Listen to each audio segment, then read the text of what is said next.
Bonjour les amis. Aujourd'hui, je vais vous montrer une astuce très simple qui consiste à modifier à distance le contenu riche en couleurs avec des images euh, des applications qui existent déjà chez les clients.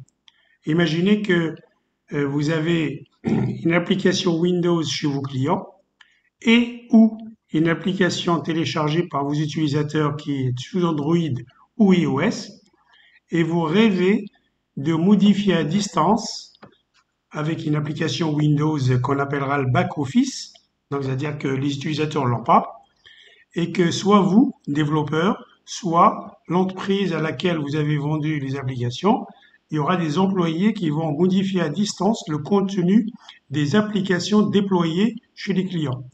Et on va faire ça avec un éditeur HTML. Je vais vous montrer un exemple très simple et je suis sûr que vous allez adorer. Regardez l'exemple d'abord. Donc j'ai créé une application Windows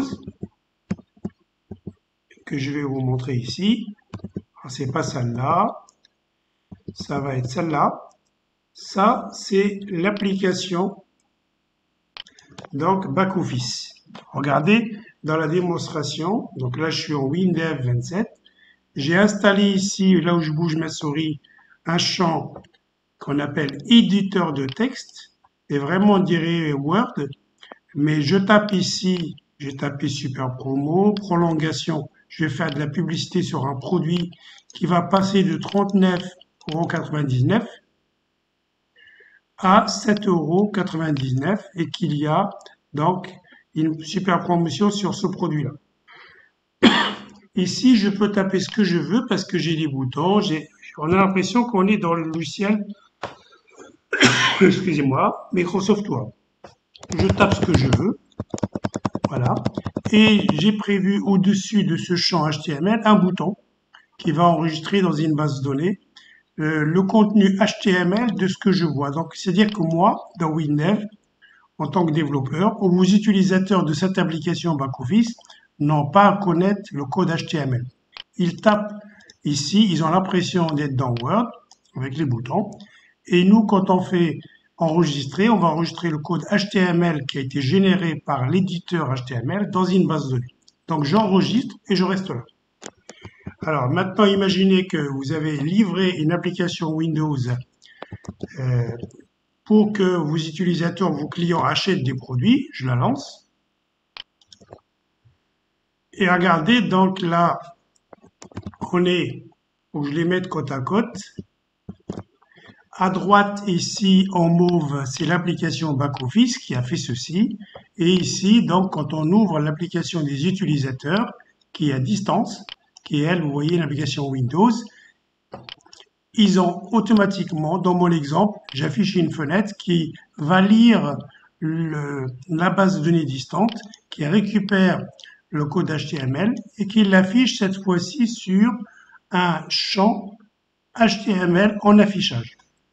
Alors, je vous rappelle que dans WinDev, il y a deux champs. Un champ HTML en affichage, on ne peut que mettre du code HTML dedans pour afficher des choses comme ça, en couleur, avec des images, etc. Et ici, dans l'application back-office, j'ai installé un deuxième champ qui, lui, s'appelle éditeur HTML. Alors, vous allez voir, maintenant, j'ai fait la même chose avec une application mobile. Les utilisateurs qui n'ont pas de PC, ils peuvent utiliser une application mobile. Et vous imaginez que vous avez fait une application de vente. Eux aussi, ils vont lancer, ouvrir leur application. Ils vont tout de suite voir la super promo, par exemple, sur le premier écran d'accueil de l'application. Vous voyez, super promo. Alors, vous voyez ici, je fais une promo à 7,90. Je vais maintenant dire que les utilisateurs de l'application mobile est parti. L'utilisateur de l'application Windows aussi va fermer son appli. Et maintenant, en back-office, quelques jours après, on va dire, tiens, maintenant, on a presque à la fin, on va mettre ça à 3 € simplement. 3 € ici. Je vais carrément mettre ça en gras je vais agrandir un peu la taille, je vais mettre à 28, voilà, et j'enregistre. Donc ça, c'est les gens qui sont dans les bureaux de votre application back-office. Ils veulent que tous les utilisateurs de l'application Windows ou de l'application euh, Android iOS voient que maintenant c'est passé à 3 euros, c'est vraiment donné. Alors, les utilisateurs, je refais la démo de l'application de vente Windows. Vous voyez, ils voient tout de suite, prochain lancement, ils voient tout de suite que c'est à 3 euros, hein, on le voit ici. Et l'application Android, dès qu'un utilisateur ouvre l'application de vente Android, vous voyez aussi 3 euros. Alors, comment j'ai fait ça? Eh bien, on va aller voir d'abord l'application back-office. Oui, c'est ça, back-office. J'ai d'abord dit dans cette application-là que j'ai créé une base de données. Et dans cette base de données, j'ai créé un fichier produit. Voilà ici. Je zoome. Voilà, il a un libellé, il a un prix, il a une photo. Et puis, il a une rubrique que j'ai appelée publicité. Je vais aller voir là-dedans. Et cette rubrique, elle est du type chaîne, texte, simplement. Et j'ai mis le texte à 1200 caractères, assez grand. Vous pouvez l'agrandir à loisir. Donc, c'est juste une rubrique, une colonne qui contient du texte et que j'appelle publicité. Voilà. Donc, ça, j'ai fait ça ici. Maintenant, dans ma fenêtre, ici, vous voyez là, je double-clique. C'est un champ, vous voyez là-haut, c'est marqué éditeur HTML. J'ai fait que le poser, j'ai rien fait d'autre. Il n'y a pas de programmation, il n'y a rien dans les paramètres. Vous posez, je l'ai appelé éditeur HTML underscore pub. Et qu'est-ce que j'ai fait ici dans ma base de données? Ma base de données pour la démonstration, j'ai ouvert le fichier produit et j'étais exprès. Donc là, je vais pour la démonstration. Ici, j'étais créé 2 produits à la main. On imagine que c'est la base de données, les produits que vendent les utilisateurs. Vous voyez, j'ai un blender Moulinex pour donc faire par exemple de la soupe. J'ai un mixeur de jus de fruits à 39,99 €. J'ai une rubrique photo, une colonne. Et là, vous voyez, c'est moi j'ai tapé des choses dans l'éditeur pour créer une publicité, mais WinDev, il me met du HTML et moi je me contente de l'enregistrer. D'accord? Alors, ce produit-là, je l'ai pris en démonstration, c'est le produit VF quelque chose. Alors avant, je reviens dans la fenêtre. Au moment où j'affiche la fenêtre, je vais chercher, juste avant de l'afficher, chercher s'il n'y a pas dans la base de données déjà, comme je viens de le montrer, est-ce qu'il n'y a pas déjà un code HTML pour le produit qui m'intéresse en démonstration. Vous voyez? Alors qu'est-ce que je fais ici? Je clique en dehors de la fenêtre pour aller voir le code de la fenêtre. Et ici, donc j'ai mis en dur pour la démonstration une variable qui s'appelle code article recherché et j'ai fait VF. Vous voyez, c'est ce produit-là, le premier, celui-là. Enfin, le deuxième, pardon, celui-là, donc je vais mettre en démonstration. Vous vous imaginez dans une application professionnelle que vous affichez tous les produits et chaque produit peut y avoir un bouton pour avoir de la publicité ou alors pour chaque produit avoir un champ HTML qui montre la promotion. Et qu'est-ce que je fais dans mon code? Simplement, je lis fichier produit avec ce code article-là.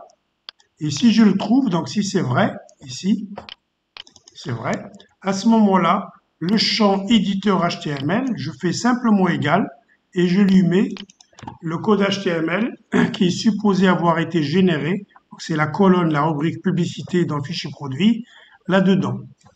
Donc ça, c'est pour dire, si le champ HTML contient déjà un texte d'avant, je l'affiche. Maintenant, je vais faire l'opération contraire quand je vais modifier ici. Quand je vais faire la démo, quand je relance ici, si je modifie quelque chose, par exemple, je dis à la place de 2 €, ça y est, c'est la fin des promos, on veut se débarrasser des produits, je mets 1 €, je vais enregistrer, et ben ce bouton enregistrer, il fait quoi? Ben, il fait l'opération inverse, il va écrire dans le fichier base de données. Je vous montre. Je regarde le code du bouton enregistrer, et ici, je recherche le même produit. Donc avec une variable qui s'appelle code article recherché, je fais la même recherche, Mais cette fois-ci, je fais le contraire. Je mets dans la colonne du fichier produit ce que j'ai obtenu dans l'éditeur de HTML. Alors, vous voyez l'avantage du WinDev, c'est que moi, vos utilisateurs, ils tapent en français, en couleur, avec des images, etc., tout dans le champ éditeur d'HTML. Mais vous, quand vous faites ça, vous récupérez directement le code HTML dans l'éditeur de HTML et on le met dans le fichier et on modifie. Donc, on écrit dans le fichier. C'est aussi simple que ça. Qu'est-ce que j'ai fait maintenant dans les applications des utilisateurs, ce qu'on appelle le front office? Eh ben, j'ai fait une fenêtre. Et qu'est-ce que j'ai fait ici? Je double-clique. Là, je n'ai pas installé un éditeur d'HTML. J'ai fait un champ d'affichage parce que les utilisateurs, vos utilisateurs de l'application Windows de vente, eux, ils veulent juste voir, ils n'ont pas à modifier. Donc, j'ai fait un champ d'affichage HTML et j'ai partagé avec cette application la même base de données. Alors, une petite astuce, mes amis, si vous ne savez pas le faire, quand vous voulez utiliser une base de données et qu'il n'avait pas encore créée sur le cloud ou sur un serveur, il y a une petite astuce. Là, j'ai deux applications Windows. J'ai l'application Windows Back Office. J'ai dit ici que j'ai une base de données. D'accord?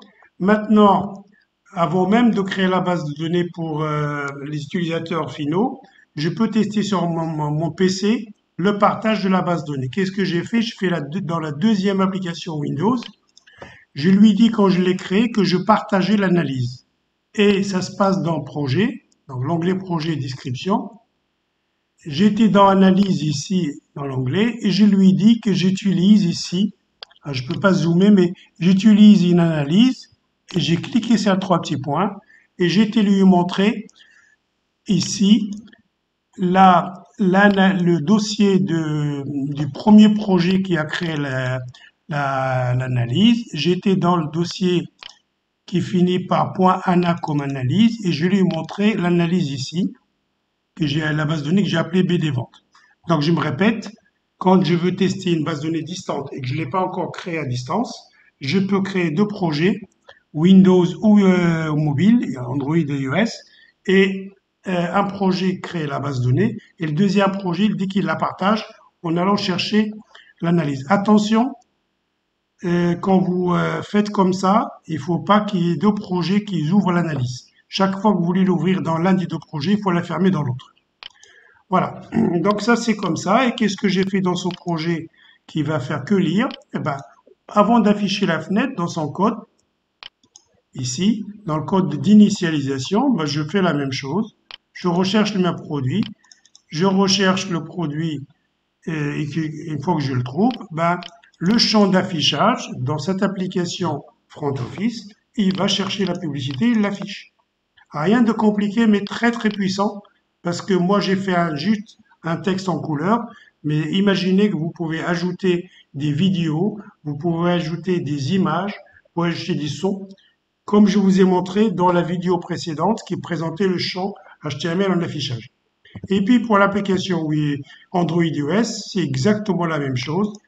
On peut aussi utiliser un champ d'affichage HTML et le code est exactement le même. J'ai fait qu'un copier-coller. Avant d'afficher la fenêtre, je fais la même chose. Je vais chercher le produit et je prends la rubrique publicité, donc le code HTML, et je le mets ici. Voilà les amis, sachez que vous pouvez intervenir d'une façon très puissante. C'est ce qu'on voit un peu dans les sites web. On voit à chaque fois qu'on visite un site web qu'on connaît, on voit la publicité qui change, on voit des promos, on voit des choses comme ça. On a tendance à croire que le champ HTML, qui soit en affichage ou l'éditeur HTML, que c'est seulement pour le web. Eh ben, non, on peut l'utiliser dans nos applications Windows et dans nos applications iOS. Bon, j'espère que ça vous a apporté quelque chose. Si c'est très puissant, si vous avez aimé, il y a une petite nouveauté en dessous des vidéos. Vous pouvez m'envoyer un super merci, on appelle un super thanks, en cliquant sur les petits boutons en dessous, qui s'appellent merci et super thanks. Je vous prépare des très belles vidéos à venir. J'ai pris note de toutes vos suggestions et très très très bientôt. Bonne soirée à tous.